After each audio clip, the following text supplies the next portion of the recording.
విశాఖపట్నంలో జీవీఎంసీ అధికారులు జనసేన పార్టీ కార్యకర్తలా వ్యవహరిస్తున్నారనే ఆరోపణలు పెను సంచలనం సృష్టిస్తున్నాయి. స్క్రాప్ వ్యాపారి శ్రీనివాస్ వెల్లడించిన వివరాల ప్రకారం మున్సిపల్ అధికారులు తనను జనసేన పార్టీలో చేరాలని, మరో 10 మందితో సభ్యత్వం చేయించాలని తీవ్ర ఒత్తిడి తెచ్చారు.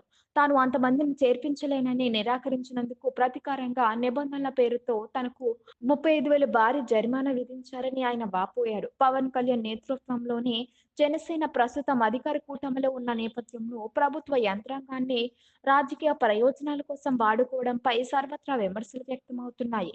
విశాఖ దక్షిణ నియోజకవర్గంలో చోటు చేసుకున్న ఈ ఘటన స్థానిక వ్యాపారుల్లో భయాందోళన కలిగిస్తుంది.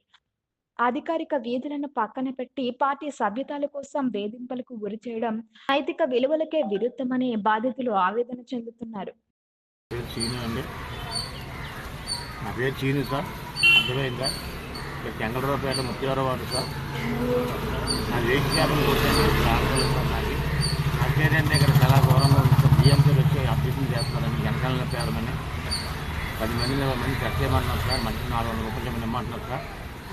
మేము అంత ఇచ్చుకోలే బాబు అన్నారు. జీఎంసీ అధికారులు పంపించి మాకు 35,000 రూపాయలు ఫైన్ వేశారు. 35,000 ఫైన్ వేశారు సార్. తమ న్యాయం చేయండి బాబు, మీరే దయప్రాప్తి. పేరు చీను అండి.